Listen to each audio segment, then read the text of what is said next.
Hello everyone, welcome to Sprint UPSC. We are discussing class 9 NCERT Democratic Politics 1 और हम हैं chapter 3 पे electoral politics पढ़ रहे हैं।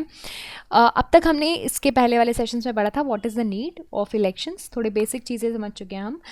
अब हम इस सेशन में समझेंगे मेन चीज़ कि हमारे यहाँ का क्या सिस्टम है इलेक्टोरल, हमारे यहाँ का इलेक्शन सिस्टम क्या है। तो पहला हम आज इस पर्टिकुलर सेशन में फोकस करने वाले हैं इलेक्टोरल कॉन्स्टिट्यूएंसीज़ में एंड रिजर्व कॉन्स्टिट्यूएंसीज़ में।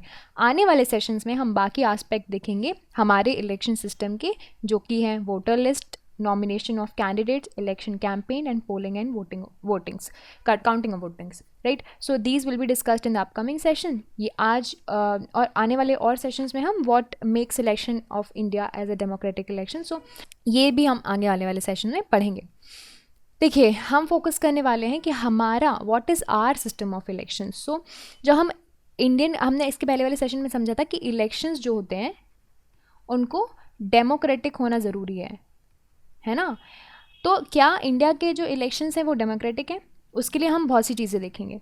जो हमने जो कंडीशंस देखी थी डेमोक्रेटिक इलेक्शंस होने के लिए, वो हमारे यहाँ अप्लाई होती होंगी नहीं होती हैं, ये देखेंगे। यहाँ पे ना लोकसभा के इलेक्शंस का सिस्टम बताया गया है। लोकसभा और विधानसभा। लोकसभा आपको पता है सेंट्रल लेवल पे होती है, सेंट्रल गवर्नमेंट के होता है ना लोकसभा, जिसके जो लीडर होता है मेजॉरिटी पार्टी का, जो भी जीतता है वो प्राइम मिनिस्टर बनता है। और विधानसभा होता है आपके स्टेट्स में, विधानसभा स्टेट्स में होता है और यहाँ का जो लीडर होता है वो सीएम बनता है, ऐसे होता है।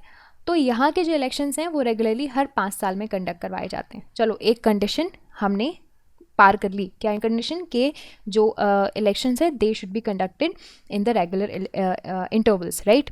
तो ये 5 साल के लिए जो इलेक्टेड रिप्रेजेंटेटिव्स हैं ये इलेक्ट होते हैं, 5 साल ख़त्म हो जाता है, इनका टर्म ख़त्म हो जाता है, फिर लोकसभा और विधानसभा जो भी होगी वो डिसॉल्व हो जाएगी, है ना। इलेक्शन फिर इन कॉन्स्टिट्यूएंसीज़ के लिए फिर से कंडक्ट करवाए जाएंगे। Like elections are held in the constituencies at the same time either on the same day और within the few days, ठीक है, ऐसा होता है। इसको बोलते हैं जनरल इलेक्शन, ठीक, ये टर्म याद रख लो। समटाइम्स सिर्फ कोई इलेक्शंस होंगे ना, सिर्फ एक कॉन्स्टिट्यूएंसी के लिए कंडक्ट करवाए जाएंगे। वो क्यों होता है? सपोज अगर कोई आप उस कॉन्स्टिट्यूएंसी का रिप्रेजेंटेटिव है जो कि एमएलए है या फिर एमपी है, उसकी डेथ हो गई, उसने रिज़ाइन कर दिया, तो वो सिर्फ एक कॉन्स्टिट्यूएंसी के लिए इलेक्शन होगा, उसको बोलते हैं बाय इलेक्शन। आपने न्यूज़पेपर्स में ये सारे टर्म्स सुने होंगे। इस चैप्टर में हम अभी इस सेशन में हम फोकस करने वाले हैं जनरल इलेक्शन पे। देखो, इलेक्टोरल कॉन्स्टिट्यूएंसीज़ क्या होती है? हमारे सिस्टम को समझने के लिए हमें बहुत से एस्पेक्ट समझने पड़ेंगे। पहला, इलेक्टोरल कॉन्स्टिट्यूएंसीज़। तो हमने ना पिछले वाले पार्ट में एक इनिशिएशन ही स्टार्ट किया था न्यूज़पेपर रिपोर्ट्स के, कि हरियाणा में जो क्या होने वाले हैं, इलेक्शंस होने वाले हैं। तो वहाँ पे लिखा हुआ था कि people of Haryana electing 90 MLA. Haryana के लोग 90 एमएलए के लिए क्या कर रहे हैं? इलेक्शन जो है कंडक्ट करवा रहे हैं। तो क्या हर एक पर्सन ये 90 लोगों को वोट देने जाएगा? ऐसा होता है क्या? बट ऐसा तो होता नहीं है। In our country we follow area based system of representation, यानी कि आपकी कोई कॉन्स्टिट्यूएंसी आपको डिसाइडेड होगी, आपके यहाँ डिसाइडेड होगी, पॉपुलेशन के बेसिस पे कॉन्स्टिट्यूएंसीज जो है डिमार्केट करती है डिलिमिटेशन कमीशन। तो क्या होगा, ये जो कॉन्स्टिट्यूएंसी से आप बिलोंग करेंगे ना, आप इसी कॉन्स्टिट्यूएंसी के जो कैंडिडेट है उसके लिए वोट देने जाएंगे, ठीक है। इस तरह से इस इलेक्शन सिस्टम होता है। हमारी कंट्री डिफरेंट एरियाज़ में डिवाइडेड है। इन एरियाज़ को बोलते हैं इलेक्टोरल कॉन्स्टिट्यूएंसी। सपोज ये हमारा इंडिया है, बहुत ही वेग सा डायग्राम बना रही हूँ, प्लीज़ कंसिडर दिस। इंडिया में बहुत सारे कॉन्स्टिट्यूएंसीज डिवाइडेड है बेस्ड ऑन द पॉपुलेशन, ठीक है। Please remember it is based on population, ठीक है, एरिया के बेसिस पे नहीं है। तो कोई एक छोटा एरिया हो सकता है जहाँ पे ज़्यादा पॉपुलेशन हो, और जो बड़ा एरिया हो सकता है जहाँ पे कम पॉपुलेशन हो, है ना। तो पॉपुलेशन के बेसिस पे डिवाइडेड है और हर एक कॉन्स्टिट्यूएंसी से एक कैंडिडेट निकलता है। एक कैंडिडेट क्या होना होता है? चूज़ होना होता है। तो यहाँ पे रह रहे जो लोग होंगे ये अपने वाले कैंडिडेट के लिए वोट देने जाएंगे, ना कि यहाँ के वाले लोग इंसान के लिए, ठीक है। तो इस तरह से इलेक्शंस होते हैं। लोकसभा इलेक्शंस की बात करते हैं। लोकसभा इलेक्शंस के लिए हमारे देश को 543 कॉन्स्टिट्यूएंसीज़ में डिवाइड कर दिया गया है। लोकसभा सेंट्रल लेवल का जो है इलेक्टोरल प्रोसीजर है, इलेक्शन जो है होता है ना। तो 5 पूरे देश को डिवाइड किया गया है। रिप्रेजेंटेटिव्स होते हैं हर एक कॉन्स्टिट्यूएंसीज़ के, जो जीतते हैं उनको बोलते हैं MP, member of parliament. And one of the feature of democratic election is that every vote should have equal value, तो हमारे यहाँ भी इक्वल वैल्यू है। ऐसा तो है नहीं है कि आपके चाचा जी के पास आपके चाचा जी का वोट ज़्यादा महत्व रखता है और आपका कम नहीं। अगर आपने if you are under the universal adult franchise, आप एक एज पार कर सके हो, अगर आप वोटिंग के लिए एलिजिबल हो, तो आपका वोट और आपके चाचा का वोट एक बराबर ही होगा। ठीक है, सो इसी वजह से हर एक कॉन्स्टिट्यूएंसी जो है, हमने ये जो इक्वल वोट है ना, तो हर एक कॉन्स्टिट्यूएंसी के पास इक्वल पॉपुलेशन भी होना चाहिए। इसलिए मैंने आपको बोला था कि एरियाज़ पे जो है इलेक्टोरल कॉन्स्टिट्यूएंसीज डिवाइड नहीं होती हैं। सेम केस होता है आपके स्टेट में भी आपको कॉन्स्टिट्यूएंसीज असेंबली की डिवाइड कर दी जाती हैं। यहाँ से निकलते हैं, कौन निकलते हैं? Member of legislative assembly, MLA निकलते हैं, आपके विधायक निकलते हैं। ठीक है, each parliamentary constituencies it has with in its several assembly constituencies, है ना। तो ऐसा भी हो सकता है कि आपकी जो पार्लियामेंट्री कॉन्स्टिट्यूएंसीज है, यानी कि सेंट्रल लेवल वाला जो बात कर रही हूँ मैं लोकसभा की, उसके अंदर बहुत सारे स्टेट के छोटे छोटे कॉन्स्टिट्यूएंसीज हो सकते हैं। ठीक है, सेम प्रिंसिपल हमारे यहाँ पंचायती राज और म्यूनिसिपल इलेक्शंस में भी होता है। हर एक विलेज और टाउन, उसको बहुत सारे वार्ड्स में डिवाइड किया जाता है। आप अपने छोटे, अगर किसी टाउन से बिलोंग करते होंगे, अपने सिटी में देखते होंगे, तो आपको ये सिस्टम देखने मिला होगा। क्या देखने मिला होगा कि आपके यहाँ होते हैं वार्ड्स, है ना, और वार्ड्स के एक एक रिप्रेजेंटेटिव्स होते हैं। हर एक वार्ड से एक मेंबर इलेक्ट किया जाता है विलेज में और अर्बन लोकल बॉडीज़ में।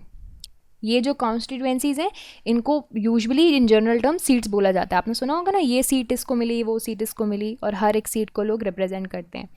सो हमने जब लोकदल वाली बात की थी, उसने 60 सीटें जीती थी हरियाणा में। इसका मतलब है लोकदल ने 60 असेंबली कॉन्स्टिट्यूएंसीज जो है वो जीत ली, है ना, स्टेट की। एंड लोकसभा, इसका मतलब लोकदल से 60 MLAs स्टेट लेजिस्लेटिव असेंबली में आए। ये तो बात हो गई इलेक्टोरल कॉन्स्टिट्यूएंसीज़ की। अब हमारे यहाँ एक और सिस्टम है रिजर्व कॉन्स्टिट्यूएंसीज़ का। अब ये क्या होता है?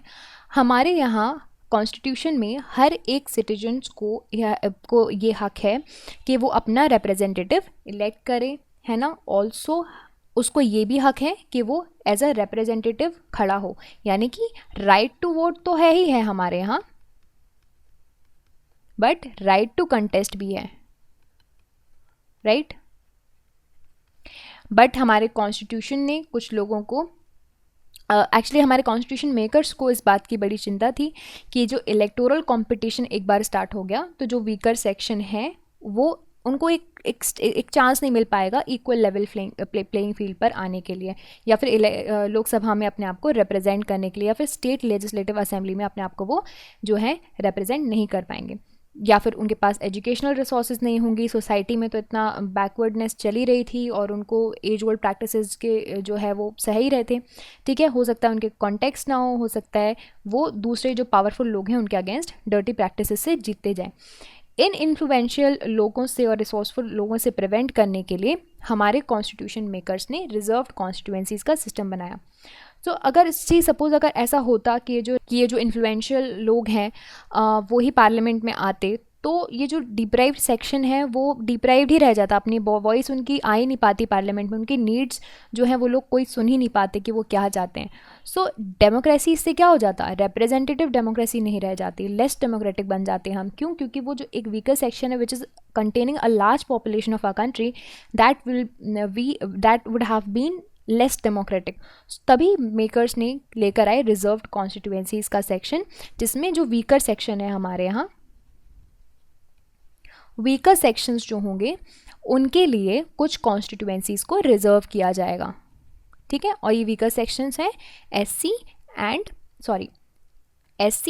ST। ठीक है, सो in a SC reserved constituencies only someone who belongs to SC communities they can stand for election। आप समझ रहे हैं? सपोज ये आपके होम कॉन्स्टिट्यूएंसी है, ठीक है, आपके यहाँ उस डिलिमिटेशन कमीशन ने बोला है कि ये जो कॉन्स्टिट्यूएंसी है इस बार SC सीट से ही जो है वो रिजर्व्ड है। तो यहाँ पे जितने भी कैंडिडेट्स होंगे चाहे ABCD, ये सारे SC से बिलोंग करने चाहिए। फिर आपके ऊपर ये चॉइस है कि आप इनमें से किसको सिलेक्ट कर रहे हो।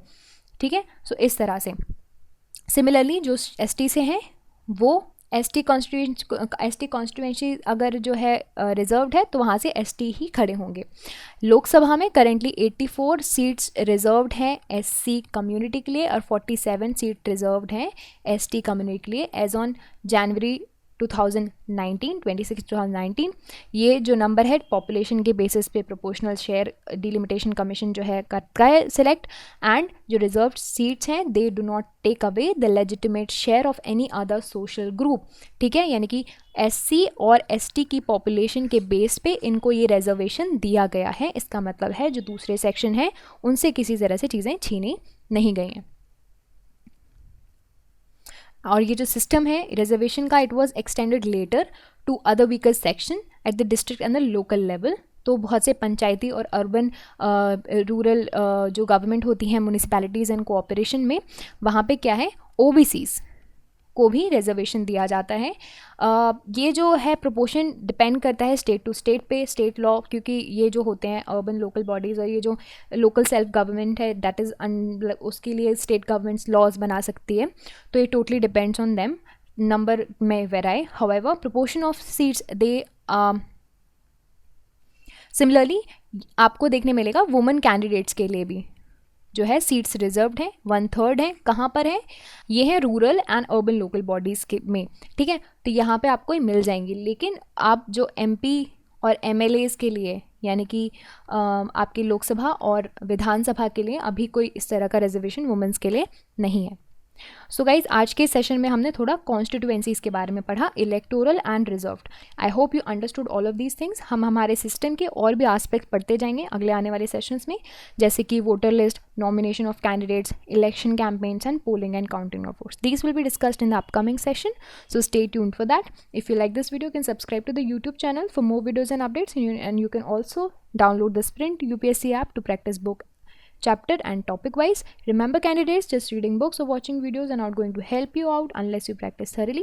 So identify your mistakes and work to improve your performance, and Sprint UPSC is the perfect app to do all of this. अगर आपको ये वीडियो पसंद आया हो तो हमारे YouTube चैनल को सब्सक्राइब कीजिए और वीडियोज़ एंड अपडेट्स के लिए साथ ही साथ डाउनलोड कीजिए स्प्रिंट यूपीएससी ऐप। यहाँ पर आप अपनी बुक चैप्टर और टॉपिक वाइज प्रैक्टिस कर सकते हैं।